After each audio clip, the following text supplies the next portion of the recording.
अब अगर कंजर्वेशन चाहिए तो अगर और आगे बढ़ोगे तो फॉरेस्ट कंजर्वेशन के लिए हम क्या कर रहे हैं, सबसे ज्यादा फॉरेस्ट कवर आपका तुम्हें आज के जमाने में भारत में कहीं पे देखने को मिलेगा, सबसे ज्यादा पेड़ पौधे, सबसे ज्यादा आपका चीजें, तो वो कहां देखने को मिल रही है। सबसे पहले तो हम आपका बेसिकली रिलेशनशिप अच्छी कर रहे हैं, एनवायरमेंट आपका बहुत अच्छे करते जा रहे हैं टाइम टू टाइम।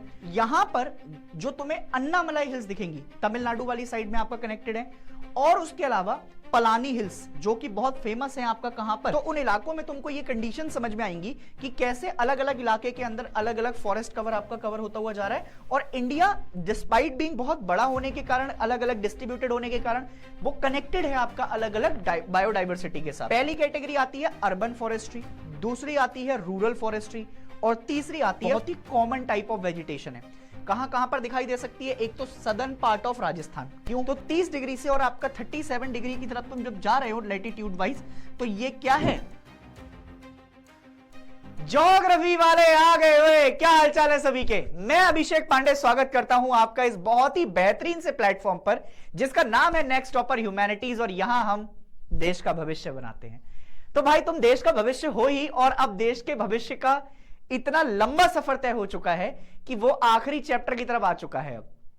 और भाई नेक्स्ट टॉपर आपका एक इमोशन तो है ही तुम्हारे लिए, और हमारे भी एक बॉन्ड ऐसा हो गया है ना कि मतलब अब वो हर बार आपका एक लाइन बोलना और उस चीज से आपका तुमको लेकर आना, और चैप्टर के एंड तक मैं तुमको लेकर आ चुका हूं, समझ रहे हो मेरी बात। अब ये जो एंड तक तुम आए हो मेरे साथ इतनी लंबी जर्नी में, इसमें भी कई सारे बच्चे ऐसे होंगे जिन्होंने अभी तक चैप्टर्स नहीं पढ़े हैं, और बहुत बार ऐसा हुआ होगा कि चैप्टर पढ़ते हुए आपका नहीं मन करा, या फिर बीच में आपका किसी भी कारणवश से छूट गया है। तो मेरा अब तुमको आपका सजेशन ये है कि तुम एक बार जाओ और जाकर आपका लगातार जितने भी रैपिड रिवीजन आ रहे हैं और साथ साथ जो वन शॉट तुमने छोड़े हैं उनको पूरी शिद्दत के साथ आपका देखो, और फिर आपका इस चैप्टर को पढ़ने आना। आज चैप्टर जो पढ़ने जा रहे हैं इसका नाम है नेचुरल वेजिटेशन।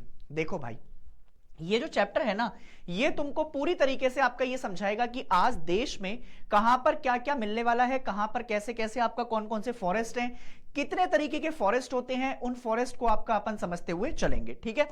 अब जरा अगर मैं तुमसे आपका इसी चीज के बारे में बात करूं तो भाई मेरी दो चार बातें हैं कि नेचुरल वेजिटेशन आपका होता क्या है। तो जैसे नेचुरल वेजिटेशन को अगर मैं आपका कनेक्ट करता हूं तो it refers to a plant community.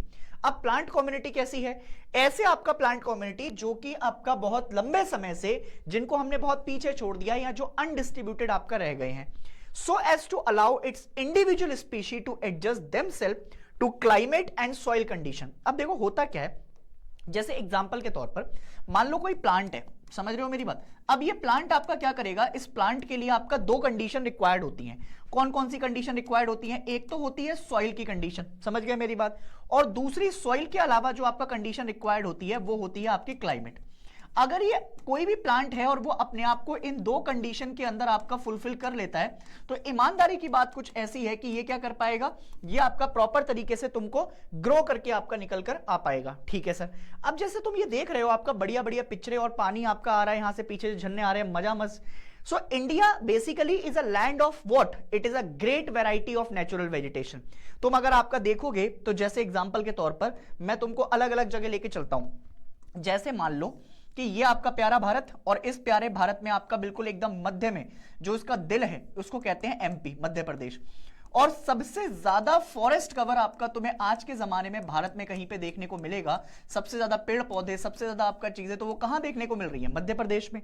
इसके पड़ोसी आपका एक राज्य है जिसको अपन महाराष्ट्र के नाम से जानते हैं, ये भी फेमस है आपका किस चीज के लिए, ये भी फेमस है आपका जो है बेसिकली फॉरेस्ट कवर के लिए। ऐसे ही अगर तुम आपका जाते हो कहां पर, ऐसे ही तुम अगर आपका जाते हो अरुणाचल की साइड, तो अरुणाचल प्रदेश आपका जो है नॉर्थ ईस्ट में ऐसा एक आपका राज्य है जहां पर फॉरेस्ट कवर बहुत अच्छा देखने को मिलता है।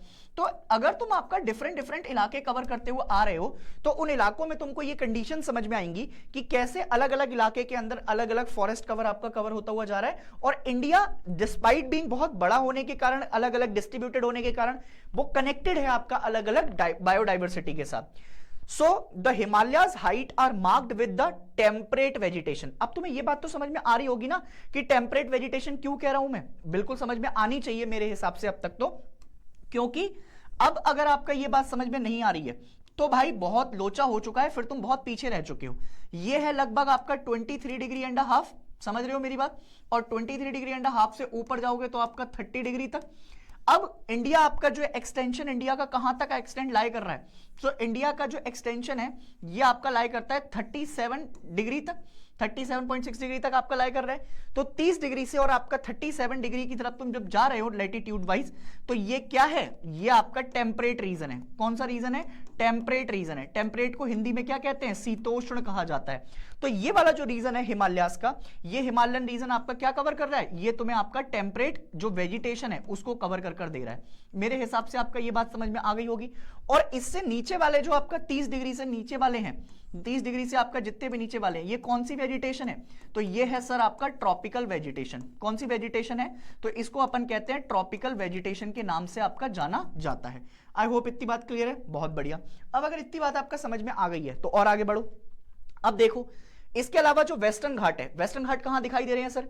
ये जो पूरा इलाका है ये पूरा कौन सा है? ये वेस्टर्न घाट ही तो है। अब क्योंकि मैंने तुम्हें पढ़ाया था कि सबसे ज्यादा मानसून आपका टकराकर इसी इलाके में बारिश करता है, सबसे ज्यादा बारिश होगी तो ऑब्वियस सी बात है यहां पर बायोडाइवर्सिटी बहुत ज्यादा होगी। इसके अलावा अंडमान निकोबार वाली साइड चले जाओ, वहां पर भी आपका बायोडाइवर्सिटी बहुत है। फिर डेल्टिक रीजन है जहां पर डेल्टास मिलते हैं, ट्रॉपिकल फॉरेस्ट जैसे मैनग्रूव हो गया।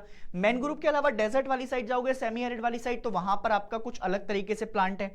राजस्थान में चले जाओ तुम, वहां पर आपका कैक्टस देखने को मिलता है। कैक्टस मतलब समझते हो ना, कैक्टस। फिर उसके अलावा आपका बुशेस, थॉर्नी इलाके, थॉर्नी मतलब जो छोटे छोटे आपका घास होती है, कटीली घास, वो देखने को मिलती है। तो ये हमें आपका किसके हिसाब से डिपेंडेंट है? ये क्लाइमेट के हिसाब से डिपेंडेंट है। अगर जहां पर क्लाइमेट में बारिश बुरिश बहुत ज्यादा आपका बारिश हो रही है तो वहां घने जंगल मिलेंगे। जहां पर बारिश प्रॉपर्ली नहीं हो पा रही है तो वहां पर आपका हमें घास फूस, थॉर्नी वेजिटेशन, ये सारी चीजें आपका देखने को मिल जाएंगी। और ये डिपेंड करता है आपका रीजन टू रीजन पर। इतनी बात समझ में आ गई, बहुत बढ़िया। अब अगर मैं आपका डिफाइड करूं तो डिफाइन करने के हिसाब से टाइप ऑफ फॉरेस्ट में जो एनसीईआरटी के अंदर गिवन है उसमें सबसे पहले आते हैं आपके tropical evergreen and semi evergreen forest. अब बहुत ध्यान से सुनना, मान लो ये तुम्हारा आपका वर्ल्ड है, ठीक है, ये तुम्हारा 0 डिग्री है, समझ रहे हो मेरी बात, और यहां तुम्हारा आपका 30 डिग्री नॉर्थ है, ठीक है, क्लियर है। और ये वाला जो इलाका है तुम्हारा, ये क्या है? ये 30 डिग्री आपका साउथ है। तो ये वाला जो रीजन है ना, ये वाला, ये पूरा जो रीजन आपके पास आया, ये तुम्हें पता है कि यहां पर आपका सूर्य देवता बिल्कुल एकदम चमक रहे हैं, समझ रहे हो मेरी बात? ये सीधी आपका किरणें आ रही हैं, और अगर यहां पर सीधी किरणें आ रही हैं तो ये वाला जो इलाका है, इस इलाके में आपका क्या होगा? जो प्रेसिपिटेशन है वो बहुत अच्छी होगी। और अगर प्रेसिपिटेशन आपकी यहां पर अच्छी है तो इस बात का मतलब ये हो गया कि यहां पर बारिश भी झमाझम आपका हो रही है। तो यहां पर जो वेजिटेशन देखने को मिलेगी वो ऐसी देखने को मिलेगी जो कि या तो सेमी एवरग्रीन हो, मतलब सदाबहार ना हो, थोड़ी सी कम सदाबहार हो, और एक होगी जो कि आपका कैसी होगी? जो कि एवरग्रीन होगी। तो इसका मतलब है यहां पर दो तरीके से हम आपका फॉरेस्ट को देख सकते हैं, या तो एवरग्रीन फॉरेस्ट या सेमी एवरग्रीन फॉरेस्ट। फिर आते हैं tropical deciduous forest. Deciduous forest वो होते हैं जहां के आपका पेड़ पौधे समय के साथ अपनी लीव्स को, पत्तियां छोड़ देते हैं और समय के साथ उनको आपका एक्सेप्ट कर लेते हैं। ऐसे ही आते हैं मॉन्टेन फॉरेस्ट में, और फिर आते हैं अपन लिटरल एंड स्वैम्पी फॉरेस्ट के ऊपर। अब ये लिटरल एंड स्वैम्पी फॉरेस्ट मतलब दलदलीय वाला क्षेत्र जो है उसकी बात अपन कर रहे हैं। अब एक एक कर अपन आपका क्या करेंगे, एक एक कर आपका इंडिया की पूरी लोकेशन के हिसाब से इसको समझने की कोशिश करेंगे। अगर मैं तुमको ट्रॉपिकल एवरग्रीन फॉरेस्ट की आपका बात करके दिखाऊं तो इंडिया का ये वाला जो लोकेशन है, कौन सा वाला? इंडिया का जो ये वाला लोकेशन है वेस्टर्न घाट वाला, वेस्टर्न घाट के अलावा ये जो आपका इधर तमिलनाडु से ऊपर थोड़ा सा इलाका, और ये इधर आपका आप जाओगे तो ये पूरा उड़ीसा से टच होता हुआ, इसके अलावा ये पूरा इलाका नीचे वाला जो नॉर्थ ईस्ट है वो, और अंडमान निकोबार वाला इलाका, इसको अपन किस इलाके में डालेंगे? इसको अपन डालेंगे ट्रॉपिकल एवरग्रीन फॉरेस्ट के अंदर। कहां पर डालेंगे?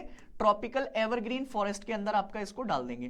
अब ये ट्रॉपिकल एवरग्रीन फॉरेस्ट जो आपका यहां पर आया है हमारे पास, तो these forest are found in the western slope of Western Ghat. कहां पर मिल रहे हैं? या तो ये वेस्टर्न घाट में आपको दिखाई दे रहे हैं, या फिर आपका कहां पर दिखाई देंगे? या फिर आपको नॉर्थ ईस्टर्न रीजन में दिखाई देंगे, या फिर आपके पास अंडमान निकोबार है जहां पर ये दिखाई देंगे। दूसरी कंडीशन, अब ये पहली कंडीशन हो गई कि कहां कहां पर मिल रहे हैं। दूसरी कंडीशन, बोलते जाओ, जहां बैठे हो बोलते जाओ फटाफट से कि भाई कहां मिल रहे हैं। तो एक तो अंडमान निकोबार में मिल रहे हैं, नॉर्थ ईस्ट में मिल रहे हैं, वेस्टर्न घाट में मिल रहे हैं। दूसरी कंडीशन की तरफ अगर मैं तुमको लेके चलूं तो दूसरी कंडीशन आपका क्या है कि यहां पर एक तो कैसा टेम्परेचर होना चाहिए? एक तो होना चाहिए वार्म एंड ह्यूमिड क्लाइमेट। कैसा होना चाहिए? Warm and humid climate. अगर वार्म एंड ह्यूमिड क्लाइमेट होगा तो यहां पर जो एनुअल प्रेसिपिटेशन होगी, एनुअल प्रेसिपिटेशन मतलब पूरे साल में कितनी बारिश हो पा रही है, तो लगभग 200 सेंटीमीटर से लेकर 220 सेंटीमीटर तक की आपका बारिश यहां पर देखने को मिलेगी।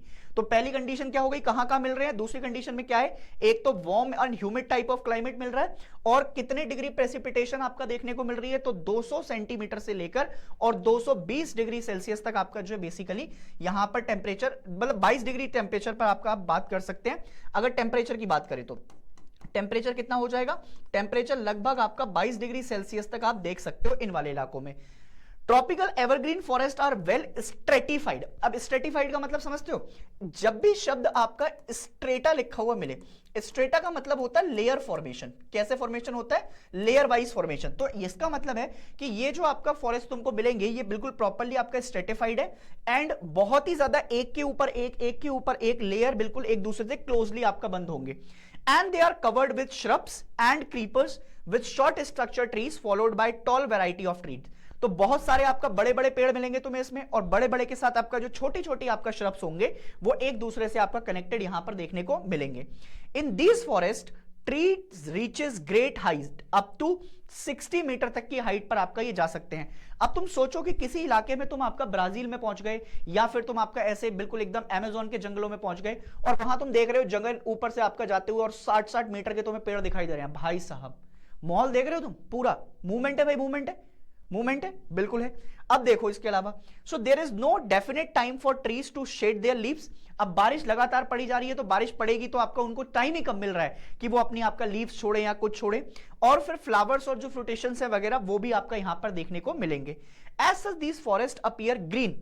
तो अगर तुम ऊपर से भी कभी आपका देखोगे ना, जैसे अमेज़न वगैरह के जंगल, यहां तुम जैसे इन वेस्टर्न घाट वगैरह वाले इलाकों में या फिर ये नॉर्थ ईस्ट वाले इलाकों में देखोगे तो तुमको ये जंगल हमेशा ऐसे दिखाई देंगे कि बिल्कुल हरे भरे हैं, ग्रीनरी है दूर दूर तक। समझ गया मेरी बात, ये वो वाली हरियाली की बात नहीं कर रहा हूं, तुम्हारी वाली, ये हरियाली दूसरी है बेटा, है ना। ये हरियाली आपका जो है तुमको ऐसे दिखाई देती है कि पेड़ पौधों वाली, तुम जो हरियाली देखने जाते हो शाम को वो अलग है। समझ गए मेरी बात, हाँ। तो अब इसमें आपका जो पेड़ पौधे तुमसे पूछे कि बेटा कौन कौन से आपका स्पीशीज देखने को मिलते हैं, तो अब बहुत ध्यान से सुनना, कौन कौन से पेड़ पौधे फूल पत्ती सब देखने को मिलेंगे। तो इसमें सबसे पहले जो मिलता है वो मिलता है आपका रोजवुड। कौन से पेड़ मिलते हैं, रोजवुड के पेड़। फिर कौन सा मिलता है, महोगनी, और फिर एनी, और एनी के बाद आपका इबोनी। ये 4 तरीके के आपका बेसिकली पेड़ पौधे तुमको याद रखने हैं। दोबारा रिपीट कर रहा हूं, रोजवुड, महोगनी, एनी और इबोनी। ये अगर आपको याद रह गए तो इसके बाद अपन आपका कहां चलेंगे, फिर से आगे बढ़ते हैं। अब ये एवरग्रीन वाली बातें हो गई। अब जरा सेमी एवरग्रीन की तरफ चल दो जरा थोड़ा सा, समझ गए मेरी बात। सेमी एवरग्रीन मतलब तुम आपका देख पा रहे हो जैसे घने जंगल ना होकर थोड़ा थोड़ा इसमें आपका गैपिंग देखने को मिल रही है। ये है बिल्कुल जैसे आपका तुम घुस जाओगे ना आपका एकदम जंगल में, तो एकदम एवरग्रीन जंगल जहां पर आपका नीचे तक सनरेज पहुंच ही नहीं पा रही है। और ये है सेमी एवरग्रीन टाइप जिसमें थोड़ी बहुत आपका नीचे क्या जा पा रही है, थोड़ी बहुत नीचे आपका धूप जा पा रही है।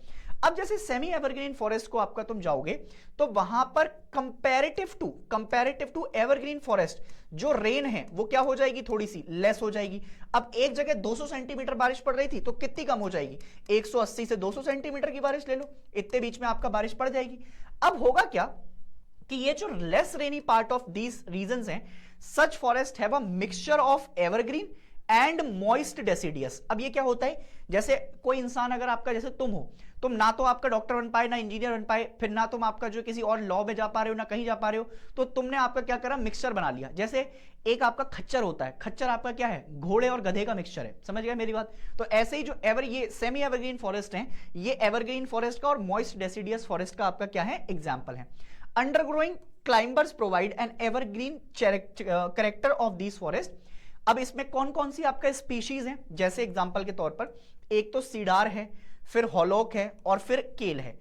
ब्रिटिशर्स अपने समय पर आपका इस बात से बहुत ज्यादा अवेयर थे कि अगर उनको आपका यहां से प्रॉफिट उठाना है तो उनको अपनी जो इकोनॉमिक वैल्यू है और जो इकोनॉमिक डेवलपमेंट है ये क्या करनी पड़ेगी, ये अच्छी करनी पड़ेगी। तो इसका क्या मतलब हुआ, यहां पे जो आपका पेड़ पौधे हैं अगर उनको काट काट कर अपन आपका इकोनॉमिक वैल्यू से लेकर आए तो इंडिया से बहुत सारा पैसा आपका सिर्फ फॉरेस्ट से ही कमाया जा सकता है। इसीलिए तुमने कहानियां भी सुनी होंगी जब तुम आपका भी पढ़ोगे ना हिस्ट्री वगैरह में, तो करते क्या है, जो झूमिंग कल्टीवेशन वगैरह होती थी या शिफ्टिंग कल्टीवेशन होती थी, तो जो पहाड़ियाज होते थे, पहाड़ियाज के अलावा आपका जो है बेसिकली अलग अलग रीजन में संथाल्स होते थे, तो ये जो संथाल और पहाड़ियां वगैरह थे ये क्या करते थे, ये एक जगह से दूसरी जगह आपका शिफ्ट होते रहते थे, और इनकी शिफ्टिंग से ही आपका क्या होती है, इनकी शिफ्टिंग से ही आपका जो है बेसिकली जरूरत पड़ती थी उनको, और वो अंग्रेज बहुत चालू थे, इनको शिफ्ट कर आपका क्या करते थे, पेड़ पौधे कटिंग पर आपका लगाते रहते थे।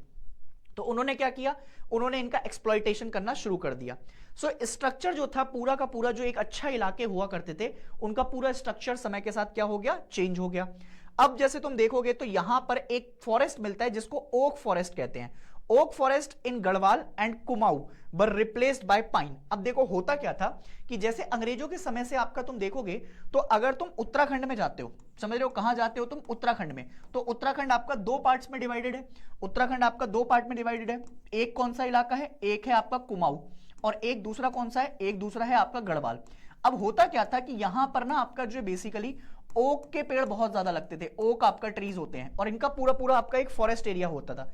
इन्होंने क्या किया, कमबख्त तो बहुत नहीं है अंग्रेज, है ना, इन्होंने क्या किया, इन्होंने पूरा ओक फॉरेस्ट को आपका चेंज कर कर जो चीड़ का पेड़ है, जो चीड़ वाला पेड़ है या जिसको आप पाइन ट्रीज भी कहते हो, इनसे आपका क्या कर दिया, इनसे आपका जो है बेसिकली चेंज कर दिया। अब जब ये चेंज हो गया, अब जब ये चेंज हुआ तो गढ़वा ये पूरा आपका क्या करता गया, इससे आपका जो रेलवे लाइंस थी या जो आसपास के जितने भी रेलवे प्लेटफॉर्म्स थे उनको आपका क्या कर दिया, इन्होंने बनाना शुरू कर दिया। Forest were also cleared for introducing plantation of T, मतलब आपका कहीं पर टी गार्डन लगा दो, रबड़ लगा दो, कॉफी के लिए आपका जो बेसिकली इनकी खेती करने के लिए जो आसपास के फॉरेस्ट एरिया थे उनको क्या करना शुरू कर दिया, खत्म। So British also used timber for construction activity as its act as a insulator of heat।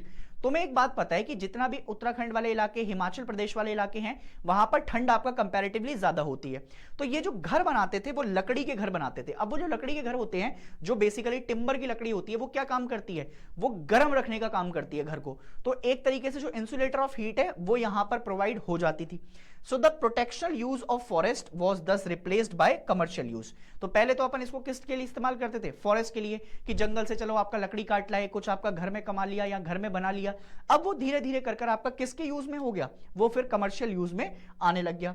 अब जैसे आपका यहां पर तुम देखते भी हो तो जो ट्रॉपिकल एवरग्रीन और सेवर एवरग्रीन है उसका एक पूरा आपका मैप दे रखा है तुमको, है ना, और ये जो पूरा आपका मैप है ये कहीं और से नहीं लिया है मैंने, ये एनसीईआरटी का ही मैप है, समझ गए मेरी बात। तो अगर तुमसे कल को आपका मैपिंग करने के लिए आए तो जरा बहुत ध्यान से देखो। जैसे एग्जांपल के तौर पर ये वाला जो आपका पूरा इलाका है, ये वाला, ये जो आपका इलाका दिखाई दे रहा है तुम्हें, इसमें एक तो आपका जम्मू कश्मीर देखने को मिल जाएगा, समझ रहे हो मेरी बात, जम्मू कश्मीर के अलावा आपका लद्दाख वाले रीजन भी आपको देखने को मिल जाएंगे, फिर आपका हिमाचल प्रदेश, उत्तराखंड, ये वाले रीजन भी आपका देखने को मिल रहे हैं। तो कंपैरेटिवली अगर बात करूं तो ये हिमालयन रीजन है, तो यहां पर आपका कैसे तरीके से तुम माउंटेन से मॉन्टेन फॉरेस्ट को याद रखना, माउंटेन से किसको याद रखोगे, माउंटेन को। तो माउंटेन में आपका जो है बेसिकली कैसे टाइप ऑफ फॉरेस्ट मिल रहे हैं, माउंटेन टाइप ऑफ फॉरेस्ट मिल रहे हैं। ऐसे ही लिटरल एंड स्वैम्पी फॉरेस्ट, तो स्वैम्पी मतलब दलदलीय क्षेत्र, ये रहा आपका बेसिकली कौन सा इलाका, सुंदरवन वगैरह वाला डेल्टा का इलाका, और जो जहां जहां पर बाकी नदियां गिर रही हैं वो डेल्टास बनाने का काम कर रही हैं, ये देख लो तुम, ये देख लो तुम, तो ये डेल्टास वाले रीजन है, ठीक है। इसके अलावा ट्रॉपिकल थॉर्नी फॉरेस्ट, तो अब थॉर्नी आपका रीजन ये आ गया बेसिकली। उसके अलावा फिर और जाओगे तो ट्रॉपिकल एवरग्रीन की तरफ जाओगे तो ये है, जैसे नॉर्थ ईस्ट का कोई भी इलाका हो गया, वेस्टर्न घाट की तरफ चले गए, फिर इधर आपका आ गए ईस्टर्न घाट के कुछ पार्ट में, तो ये क्या है, ये सेमी एवरग्रीन, एवरग्रीन की कैटेगरी में आते हैं। तो इनकी मैपिंग जो है वो तुमको बहुत अच्छे से आपका कवर होनी चाहिए। अगर कल को आपका वो तुमसे पूछ ले कि कौन सा फॉरेस्ट कहां पर मिल रहा है, तो ऐसे बेहोश नहीं हो जाना है, मैं क्यों बताऊंगा, मैं तो पानी पीऊंगा अब, क्योंकि भैया मैंने आपका पढ़ाई नहीं की है, समझ गए मेरी बात, हाँ, इसलिए क्या करना है, इसको पढ़ाई करनी है। अब आता है ट्रॉपिकल डेसिडियस फॉरेस्ट पे, जरा एक बार आपका पेड़ पौधे देखो तुम। कभी कभी आपका लोग यहां पर ना फोटोग्राफी करवाने जाते हैं, क्या करवाने जाते हैं, फोटोग्राफी, फोटो नहीं है बेटा, ये फूटू है, फोटोग्राफी करवाने जाएंगे। अभी शादी आ रही है लोगों की, फिर वो शादी के पहले क्या करवाते हैं, फोटोग्राफी। इधर से खींचो बेटा कैमरामैन, इधर से, अब वो कैमरा ले घूम रहा बेटा, मैडम जी स्माइल, भैया जी स्माइल, स्माइल कर रहे हैं, अब क्या कर रहे हैं पता नहीं लग रहा भैया, वो आपका पैरी पूरी आपका शादी हो गई पर वो वहां पे फोटोग्राफी चल रही है। अब वो फोटोग्राफी कहां से, इधर फोटो, और वो जिंदगी फोटो हो गई। फिर शादी के बाद पता लगा कि अब आपका फोटो ही नहीं ले पाए, और वो फोटो कहां है, जिंदगी में फोटोग्राफ हो गए हैं, समझ गए मेरी बात। हाँ, तो ऐसे तुम जगह पर आपका जाते हो फोटोग्राफी करवाने। अब देखो these are most wide spread forest in India. सबसे ज्यादा अगर मिलने वाले हैं तो बेसिकली यही है, और इनको हम मॉनसून फॉरेस्ट के नाम से भी जानते हैं। उसका रीजन ये होता है कि जब जब आपका मॉनसून आता है तो मॉनसून के टाइम पर आपका इनकी ग्रोमिंग शुरू हो जाती है, और जब मॉनसून चला जाता है तो फिर आपका ये अपनी धीरे धीरे करके जब पतझड़ सीजन आता है, जो मतलब सर्दियों से पहले देखा जाता है, तो उस समय इनकी जो लीव्स होती हैं वो शेड हो जाती हैं। अगर रेनफॉल की बात करें तो लगभग 70 से लेकर और 200 सेंटीमीटर तक की आपका बारिश यहां पर देखने को मिलेगी। So on the basis of availability of water, these forests are further divided into एक तो मॉइस्ट में और एक ड्राई डेसिडियस में। अगर मैं आपका बेसिकली इनको फर्दर डिवाइड कर दूं तो आपका किसके बेसिस पर? वाटर के बेसिस पर। किसके बेसिस पर? वाटर के बेसिस पर। किस कैटेगरी में डिवाइड हो गए? एक तो ये आपका डिवाइड हो गए मॉइस्ट कैटेगरी में, और मॉइस्ट के बाद आपका किस में डिवाइड हो गए? ड्राई डेसिडियस के अंदर। तो ड्राई डेसिडियस हो गया और मॉइस्ट हो गया, ये आपका क्या हो गए? ये पार्ट हो गए। अब यहां पर कितनी रेनफॉल? तो यहां पर जो रेनफॉल का पार्ट है वो है 100 से 200 सेंटीमीटर तक। So these forest are found in the north eastern state along the foot hill of Himalayas, उसके अलावा eastern slope, western Ghat and Orissa. इन रीजन्स में आपका जो है ये देखने को मिलेगा।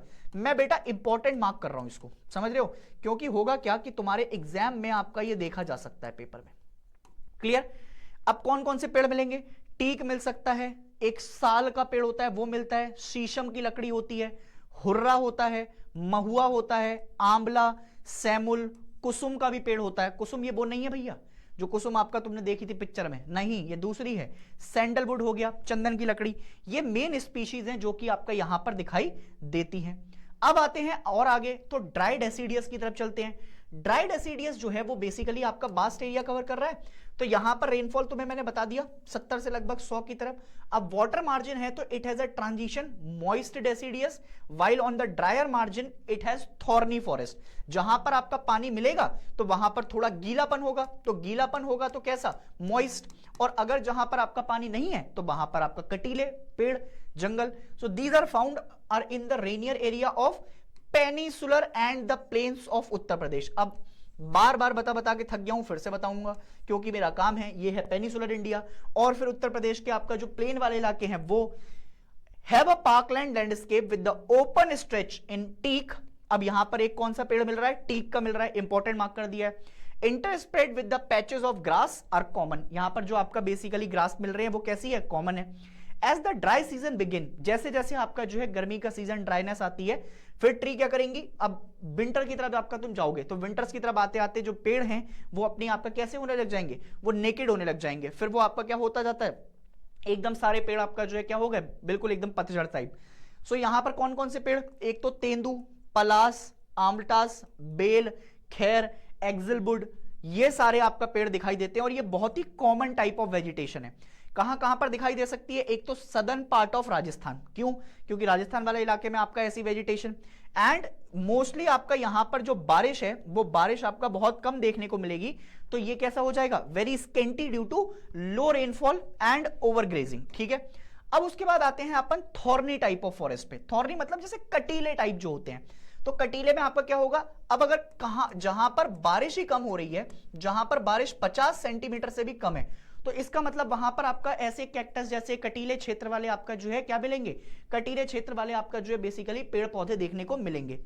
मैं तुमसे एक क्वेश्चन पूछ लूं, अगर तुम आपका बता पाओ मुझे तो ठीक है। जैसे ऐसे पेड़ पौधे जो कि ऐसे इलाकों में, जो कि डेजर्ट वगैरह के इलाकों में ग्रो करते हैं, डेजर्ट वगैरह वाले इलाकों में ग्रो करते हैं, इनकी नेमिंग क्या होती है? इनको किस नाम से जानते हैं? समझ रहे हो मेरी बात? ये तुम मुझे आपका कमेंट सेक्शन में फेंक के मारना। लो बेटा, ये लो, ऐसा बोलो कि लो मास्टर, लो तुम देखो, हम तुम्हें दिखाएंगे। फेंक के मार दो। मैं तो चाहता हूं कि तुम आपका फेंक के मारो, तो वो तुम मुझे बताना कि इसका नाम क्या होता है। ठीक है, these consist of variety of grasses and shrubs. तो यहां पर दो चीजें मिलेंगी, बहुत अलग अलग तरीके की घास फूस, श्रब्स आपका देखने को मिल जाएंगे। और इसमें क्या क्या देखने को मिलता है? एक तो semi arid areas of south west Punjab, तो मतलब आपका जो है बेसिकली साउथ वेस्टर्न पंजाब इसके अंदर आ गया। फिर उसके अलावा आपका हरियाणा इंक्लूड हो गया, हमारा राजस्थान आ गया, गुजरात आ गया, मध्य प्रदेश आ गया, उत्तर प्रदेश आ गया। ये सारे आपका जो रीजन है ये इंक्लूड हो जाते हैं इन टाइप के फॉरेस्ट में। इन this forest plants remain leafless. अब इसका मतलब यह है कि एक तो बिल्कुल जब कटीले हैं और बिल्कुल आपका छोटे छोटे देखने को मिल रहे हैं तो यहां पर लीव्स नहीं देखने को मिलेंगी। And most part of the year gives an expression of scrub vegetation, मतलब जिसमें आपका जो है बेसिकली पेड़ ज्यादा लीव्स ना हो। एग्जांपल दे दूं, एग्जांपल तुम्हें याद भी होगा, बबूल का पेड़ हो गया, बेर का पेड़ हो गया, बेर समझते हो जो अभी आएंगे शिवरात्रि में भगवान शिव को जो चढ़ते हैं। उसके बाद आपका वाइल्ड डेट हो गई, फिर आपका नीम का पेड़ हो गया, खेजरी हो गया, पलास हो गया। ये बहुत सारे ऐसे प्लांट्स हैं जो कि आपका कहां पर उगते हुए दिखाई देंगे, तुम्हें थॉर्नी फॉरेस्ट में दिखाई दे जाएंगे। एक टसोकी ग्रास है, ये याद रखिएगा, इंपॉर्टेंट है, 1 नंबर में आपकी आ सकती है। Tussocky grass grows up to height of 2 metre as the under growth. तो इसको कभी पूछ सकते हैं कि ऐसी कौन सी ग्रास है जो कि 2 मीटर तक की हाइट पर आपका जा सकती है, तो टसोकी ग्रास को याद रखिएगा। अब आते हैं ट्रॉपिकल थॉर्नी फॉरेस्ट की तरफ।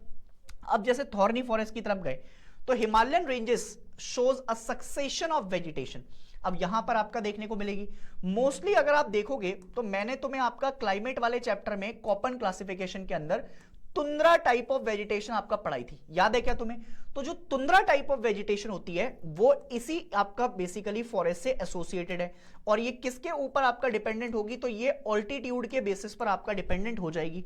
सो deciduous forest are found in foothills of the Himalayas, it is succeeded by wet temperate type of forest. अब किसके द्वारा मिलते हैं? वेट टेम्परेट मतलब जहां पर आपका बारिश बुरिश हो रही है, and between an altitude of 1000 to 2000, 1000 से लेकर 2000, मतलब या 1 से 2 किलोमीटर लिख दूं तो कोई दिक्कत लेने वाली बात नहीं है, या फिर उनसे भी आपका ऊंचाई higher hills of north eastern India, hilly areas of West Bengal and Uttaranchal. So अब उत्तरांचल की जगह आपका इसका क्या नाम हो गया है? हम हैं आपका यूके वाले, हमको चाहिए पूरी इज्जत, समझ रहे हो मेरी बात? उत्तराखंड, समझ गए मेरी बात? हाँ, उत्तरांचल नहीं बोलेगा कोई, ये नाम पहले था। एंड एवरग्रीन, एवरग्रीन की स्पेलिंग देखो, ये पूजा मैम है हमारी, एवरग्रीन की स्पेलिंग बहुत वीआईपी लिखी है इन्होंने, टेंशन नहीं लेनी है। हाँ, evergreen broad leaf trees such as कौन कौन से? ओक के पेड़, फिर चेस्टनट मिल रहे हैं, फिर उसके अलावा प्रीडोमिनेटेड है ना। आप ऊपर बढ़ोगे तो फिर आ जाओगे 1.5 किलोमीटर से लेकर 1750 मीटर तक।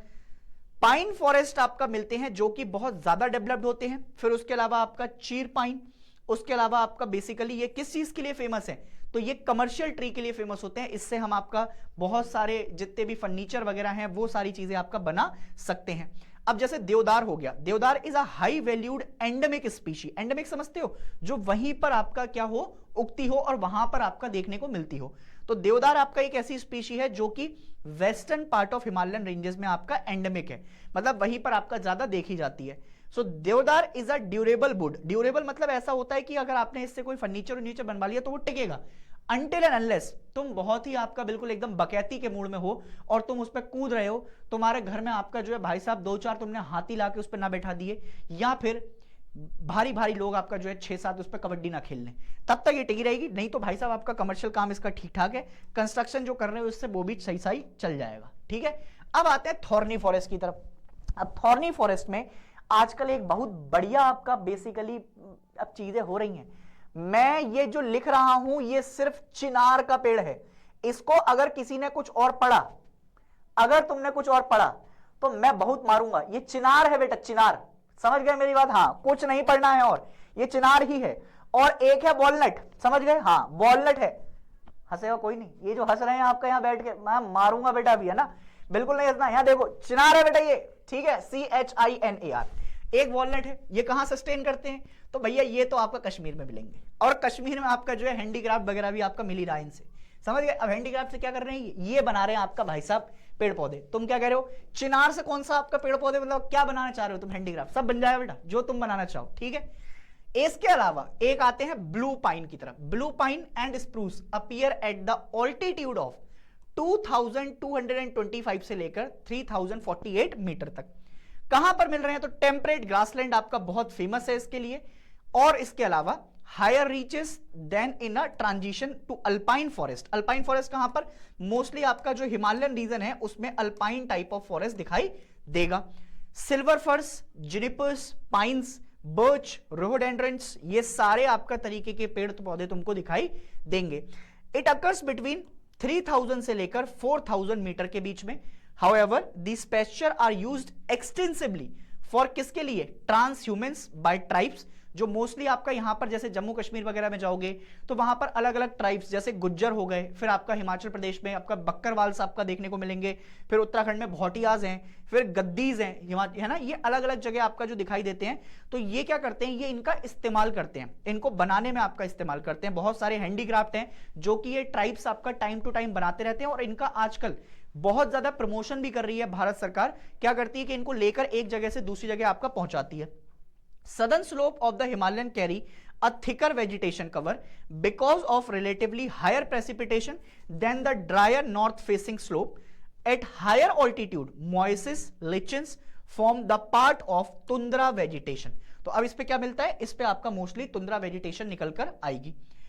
अब चलते हैं आपका सदर्न माउंटेन फॉरेस्ट की तरफ। तो southern mountain forest include the forest found in 3 distinct areas. एक तो सबसे पहले आपका कहां पर, एक तो सबसे पहले आपका पेनिसुला, उसके अलावा आपका दूसरा कहां पर, वेस्टर्न घाट वाले इलाके में, और तीसरा कौन सा इलाका है, विंध्याचल एंड नीलगिरीज। अब नीलगिरी तो आपका नीचे मिल जाएंगे, विंध्याचल कहां है, विंध्याचल आपका जाओगे तो ये एमपी वाली साइड आपका विंध्याचल पर्वत मिलते हैं तुमको, विंध्या पर्वत, समझ गए।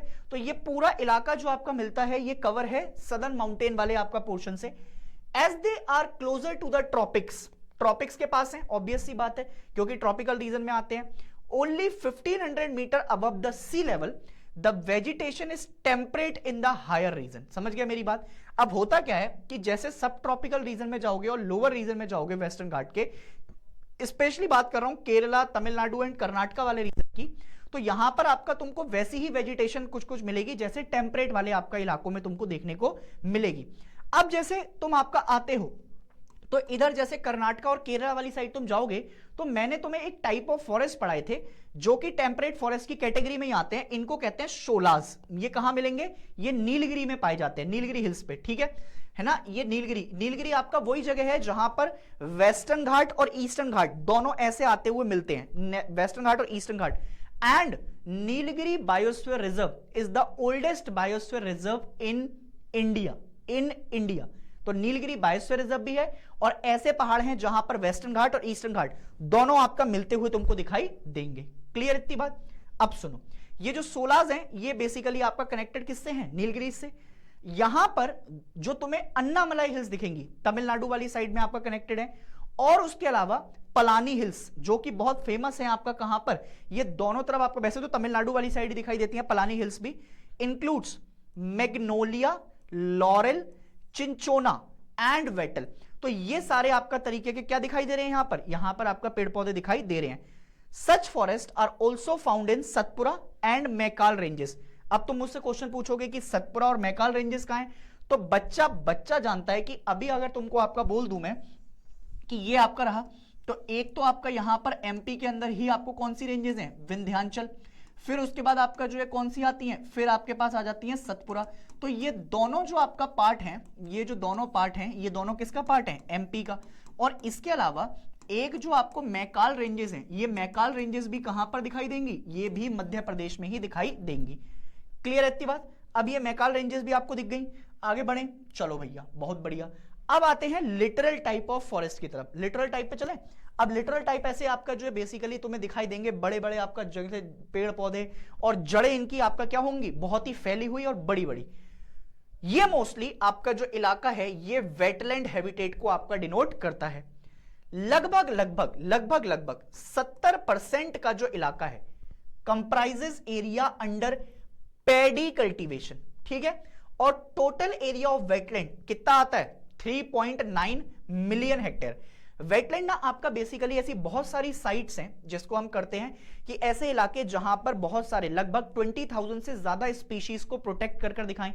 और उनके अलावा जैसे एग्जांपल के तौर पर मध्य प्रदेश में भोपाल में एक आपका वेटलैंड है जिसको अपन भोज वेटलैंड के नाम से भी जानते हैं।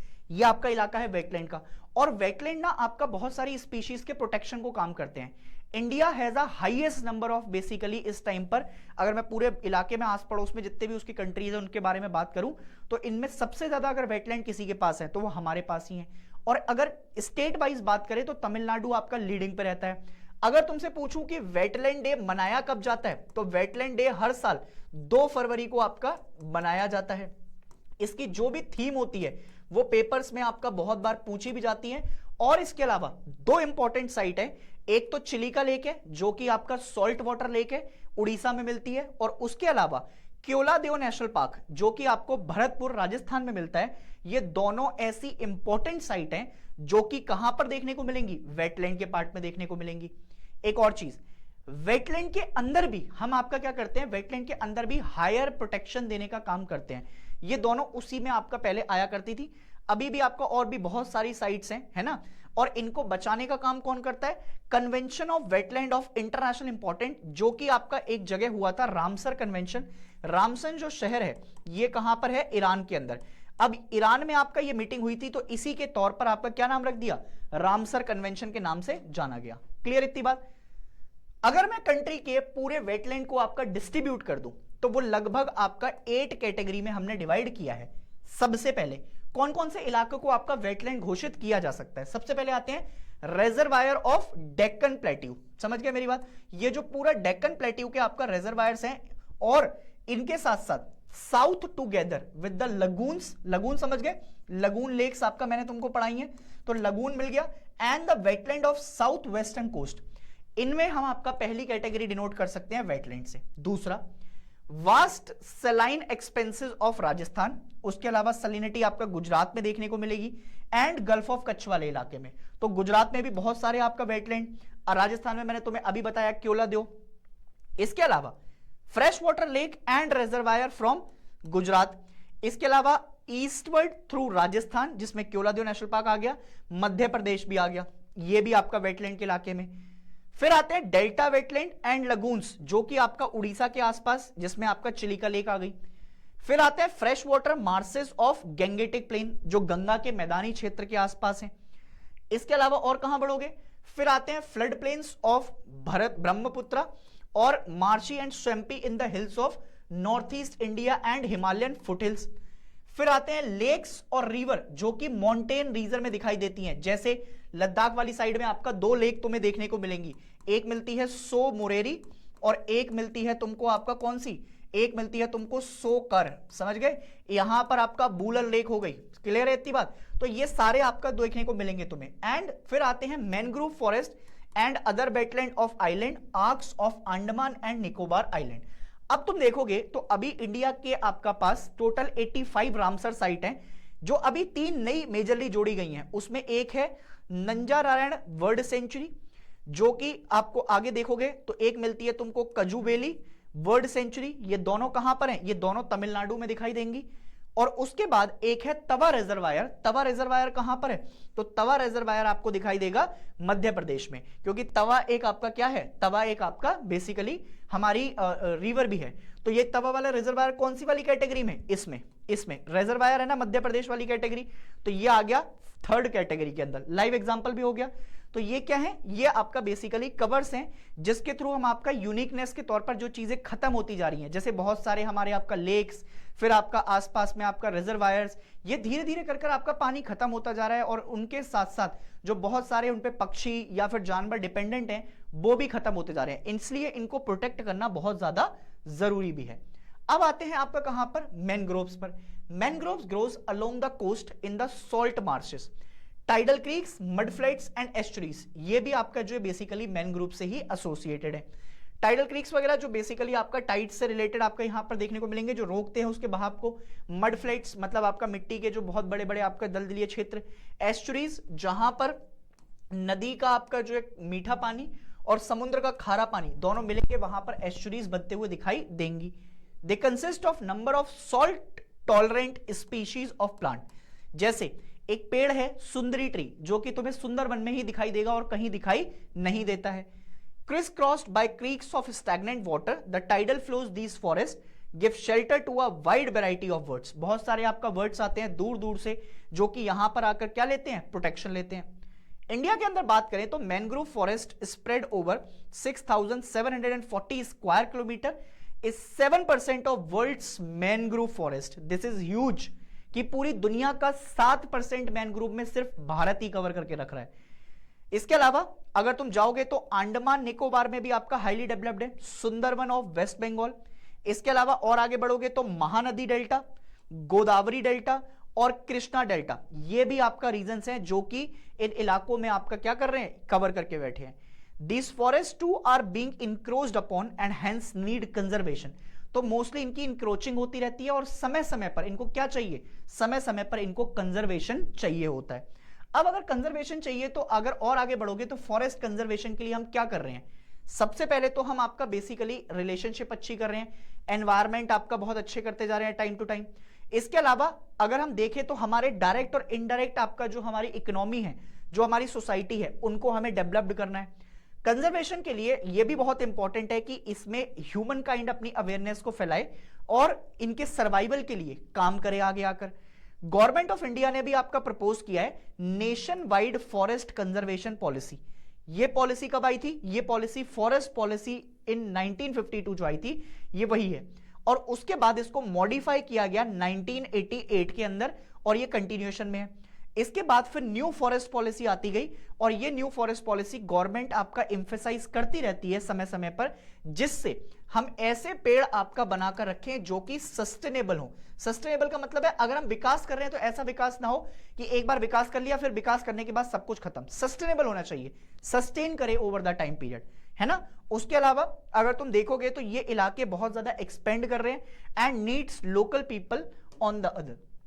फॉरेस्ट पॉलिसी जो कि आई थी उसके कुछ आपका पॉइंट भी हैं जो कि मैं तुम्हें समझाना चाहता हूं। जैसे एग्जांपल के तौर पर bringing 33% of geographical area under the forest cover. अगर 33% इलाके को देखोगे तो पूरा फॉरेस्ट कवर का 33% आपका इसी के पास होना चाहिए। Maintaining environmental stability and restore forest bear ecological balance was disturb. समय के साथ जहां पर इकोलॉजिकल बैलेंस आपका जो उजड़ गया था उसको दोबारा से आपका बैलेंस करने की जरूरत है।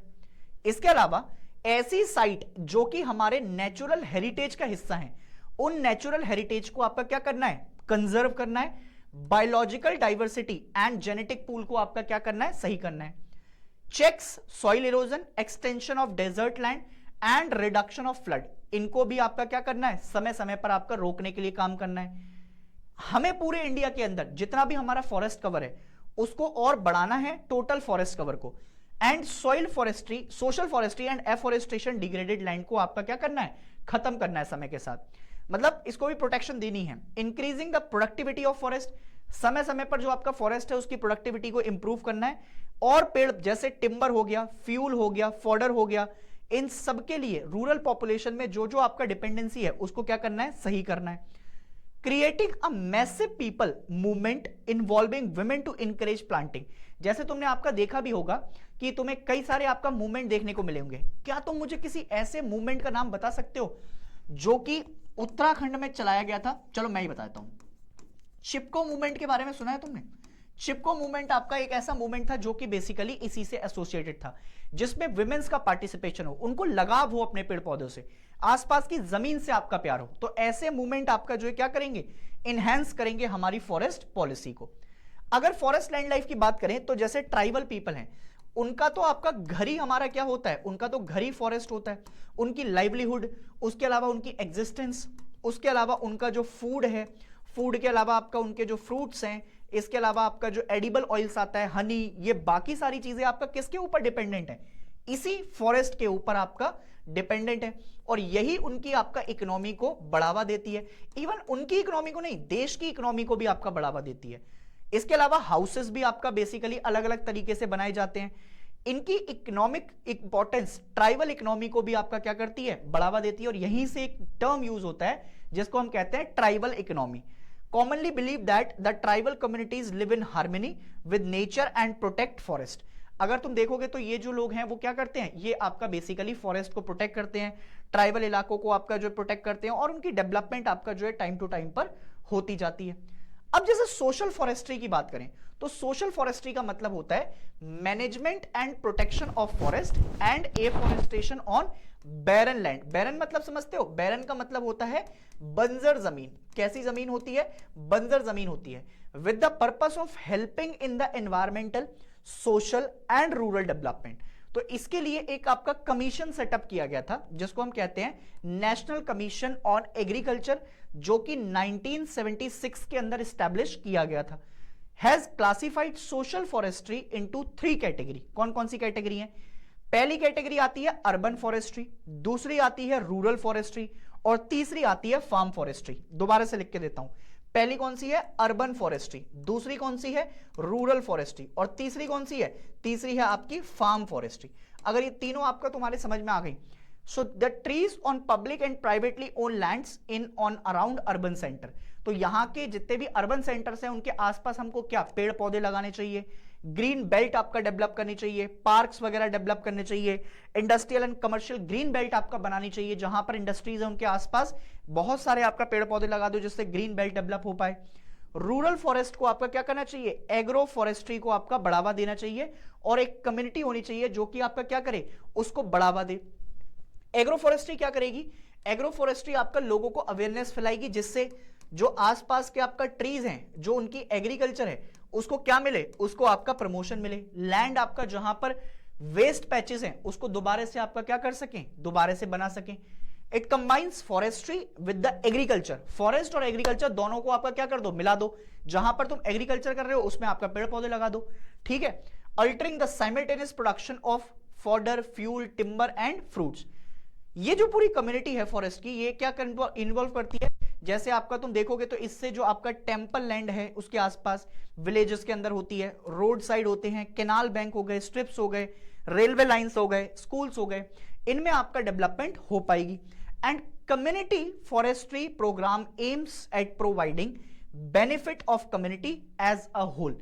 इससे अगर क्या होता है, जैसे अगर मैं आपका पूरी की पूरी अगर मैंने पेड़ पौधे लगा दिया तो ये ऐसा नहीं है कि किसी पर्टिकुलर को आपका हेल्प कर रही है, पूरी कम्युनिटी को आपका डेवलप करने में मदद करेगी।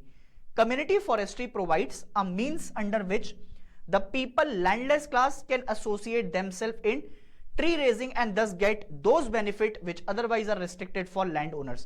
अगर ये पेड़ पौधे लगाते हैं और पेड़ पौधे से जो आपका बेसिकली क्या आती है, जो उनसे आपका इकोनॉमी होती है या उनसे जो बेनिफिट मिलेंगे, ये वो बेनिफिट हैं जो इनको तब भी मिल सकते हैं जो ऐसे बेनिफिट जो कि लैंड ओनर्स को मिलते हैं। अगर ऐसे लोग जिनके पास आपका लैंड ही नहीं है वो भी आपका इनका बेनिफिट उठा लें, पेड़ पे से आपका जो है कभी आम तोड़ लिए, कभी आपका अमरूद तोड़ लिए, कुछ भी तोड़ लिया, तो ये सारी चीजें क्या है, ये सारी चीजें आपका बेसिकली इनके पार्ट हो जाएंगी। अब अगर मैं फार्म फॉरेस्ट्री की आपका पिक्चर दिखाऊं तो ये ऐसा आपका एग्रीकल्चर करी और एग्रीकल्चर में आपका ऐसे पेड़ लगा दिए। ये जो मोस्टली कल्चर है ये यूपी वाली साइड आपको ज्यादा दिखाई देगा, जहां पर हम एग्रीकल्चर लैंड के अंदर आपका क्या लगा देते हैं, अपने प्लांट्स या ट्रीज आपका ग्रो कर देते हैं, जो कि बाद में कमर्शियल पर्पस के लिए भी आपका यूज किए जाते हैं या फिर नॉन कमर्शियल पर्पस के लिए भी कर सकते हो। So forest department of various state distribute seedlings, seedlings क्या होती है, जो पौध होती है, रोपण जिसको कहते हो, ये डिस्ट्रीब्यूट करते हैं फ्री में कि लेके जाओ और इसके अलावा क्या करो, जो तुम ये पेड़ पौधे हैं ये क्या करो, अपने खेतों में जाके लगाओ, जिससे बाद में अगर तुम इसकी कटिंग वटिंग कर इसको आपका क्या कर सकते हो, बेचोगे या फिर आपका कुछ भी करोगे तो इससे क्या होगा, तुम्हारा बेनिफिट होगा, तुमको आपका पैसा मिलेगा। Several land such as margin of agriculture field, बहुत जिनके पास कम लैंड है, पेस्चर्स हो गए, लैंड अराउंड होम्स या फिर आपका काउ शेड्स, ये भी तुम आपका क्या कर सकते हो, यहां पर भी ऐसी फार्मिंग आपका कर सकते हो समय के साथ। अब आते हैं वाइल्ड लाइफ की तरफ। इतनी बातें अभी तक समझ में आ रही है, कोई दिक्कत परेशानी तो नहीं है? अगर है तो आपका बताते चलना मुझे, वैसे मुझे लग नहीं रहा है कि कोई भी ऐसी चीज होगी जो तुमको समझ में नहीं आई होगी। अब आते हैं वाइल्ड लाइफ ऑफ इंडिया की तरफ। It is a great natural heritage, लगभग 4 से 5% are all known plants and animal species जो कि अर्थ पे आपका मिलते हैं वो इंडिया के अंदर आपको मिल जाएंगे। ये ऐसा क्यों हो रहा है, क्योंकि इंडिया के अंदर जो डाइवर्सिटी है और उसके अलावा जो आपका हमारी बायोडाइवर्सिटी है वो बहुत ज्यादा आपका स्प्रेड है, अलग अलग जगह पर आपका जो है ह्यूमन एक्टिविटीज बढ़ रही हैं, उनके रिजल्ट से अब ये कम हो गए हैं, पहले तो और भी ज्यादा थे। There are certain species at the brink of extinction, खत्म होने की कगार पर आ चुके हैं, अगर नहीं बचाया समय के साथ तो आपका क्या हो जाएंगी, खत्म हो जाएंगी। Some of the important reason of declining the wild life क्या क्या हो सकते हैं? सबसे पहले एक तो धीरे धीरे कर आपका इंडस्ट्रियल एरिया क्या हो रहा है, बढ़ता जा रहा है। इंडस्ट्रियल एरिया के साथ बढ़ने के साथ साथ जो हमारा टेक्नोलॉजिकल एडवांसमेंट है वो भी आपका बहुत तेजी से बढ़ रहा है, तो टेक्नोलॉजी एक तरीके से अभिशाप भी है हमारे लिए, ठीक है। इसके बाद जो अब बहुत से ज्यादा लैंड है उसको एग्रीकल्चर से आपका हटाकर, ये एग्रीकल्चर से आपका हटाकर अब किस में इस्तेमाल किया जा रहा है, अब हम सेटलमेंट में आपका इस्तेमाल कर रहे हैं। तो बेटा देखो, सेटलमेंट यस और एग्रीकल्चर आपका no. Pressure on forest mounted due to lopping fodder fuel feed and removal of small timber. अब जो लोग हैं ना वो आपका क्या कर रहे हैं, उनको खाने उने को चाहिए, तो वो उसके जो आपका लैंड के ऊपर प्रेशर है वो क्या होता जा रहा है, समय के साथ आपका बढ़ता हुआ जा रहा है। ये जब प्रेशर बढ़ रहा है तो इससे क्या हो रहा है, इससे जो आपका बेसिकली एग्रीकल्चर के अंदर आपका एक प्रोडक्टिविटी थी वो धीरे धीरे कर आपका क्या होती जा रही है, खत्म होती जा रही है। Grazing bye domestic cattle caused an adverse effect on wild life also. अब ये भी ग्रेजिंग एक्टिविटी में ज्यादा हो गए तो उससे भी आपका लैंड क्या हो गया, सफाया होता गया। Hunting was taken up as a support by the elite and 100 of wild animals. एक बहुत सारे आपका जो समय के साथ हैं उनकी हंटिंग आपका हो रही है, तो फिर वो वाइल्ड एनिमल्स भी क्या होते जा रहे हैं, खत्म होते जा रहे हैं। और समय के साथ जो फॉरेस्ट फायर हैं ये भी एक रीजन है कि वाइल्ड लाइफ हमारा क्या होता जा रहा है, खत्म होता जा रहा है। तो ये कंजर्वेशन को आपका प्रोटेक्ट करने के लिए हमें क्या चाहिए, बहुत सारे आपका जो है बेसिकली समय के साथ एक्ट चाहिए थे। उनमें से हमने आपका जो है क्या किया, हमने जैसे आपका बेसिकली स्टोरीज बनाई। स्टोरीज कैसी कैसी स्टोरीज बनाई, सबसे पहले आपका हमने पंचतंत्र की स्टोरी बना दी। पंचतंत्र के अलावा हमने आपका कौन सी स्टोरीज बनाई, जंगल बुक लेकर आए। इन जंगल बुक से हमें आपका जो है बेसिकली क्या मिला, थोड़ा सा आपका बेसिकली एविडेंसेस मिल गए। ऐसे बिल्कुल तुम देख रहे हो भाई साहब, फिर वो मुफासा आ जाएगा, समझ गए मेरी बात, तुम भी देखने जा रहे हो भाई साहब, हाँ चलो मुफासा देख के आएंगे। फिर अब हमने क्या किया, इतने से भी अगर हमको चैन नहीं पड़ा तो हमने एक एक्ट बनाया जिसका हमने नाम रखा wild life protection act of 1972। अब ये wild life protection act of 1972 जो है, इससे क्या हुआ, इससे आपका जो है बेसिकली कंजर्वेशन की तरफ और प्रोटेक्शन ऑफ वाइल्ड लाइफ की तरफ काम हुआ।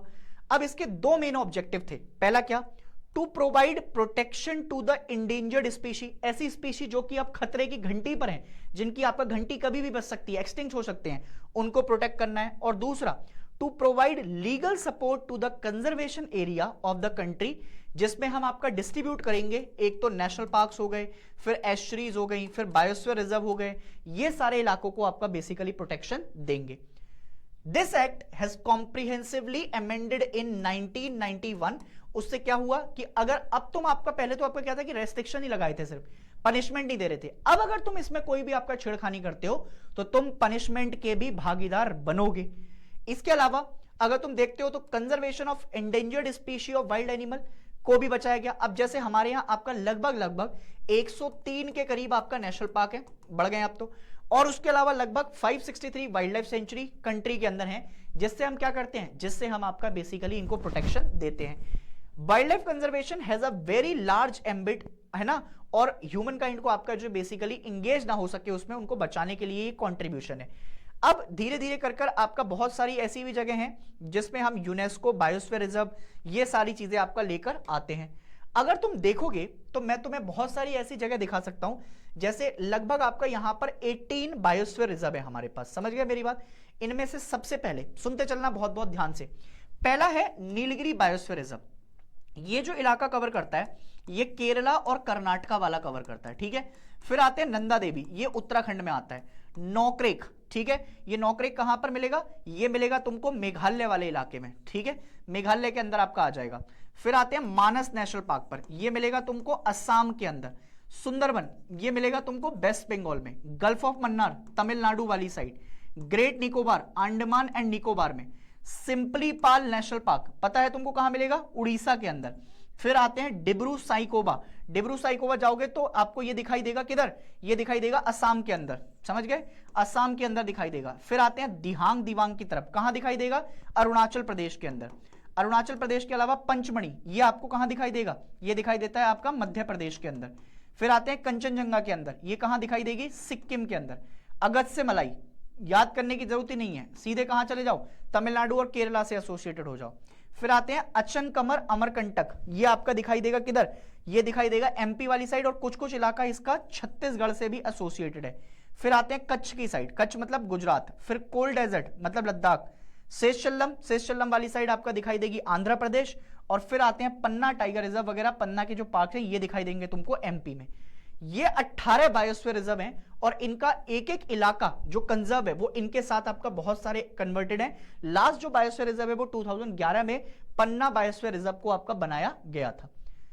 अगर तुम देखोगे तो बहुत सारी और भी स्पीशीज हैं, जैसे एक प्रोजेक्ट टाइगर है, समझ रहे हो मेरी बात।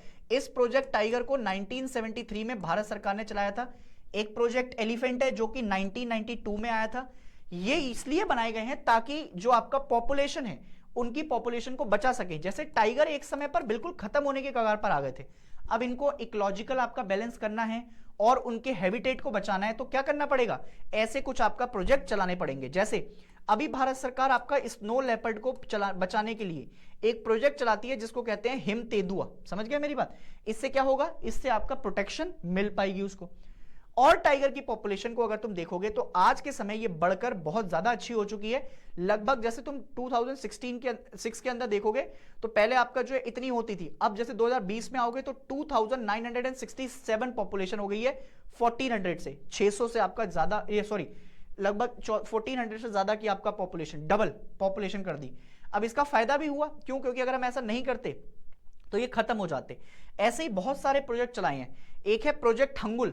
ये प्रोजेक्ट हंगुल जो है ये तुम देखोगे ये आपका चलाया जाता है, जैसे दाचिंगम नेशनल पार्क है, ये कहां मिलता है, ये मिलता है आपको जम्मू एंड कश्मीर के अंदर।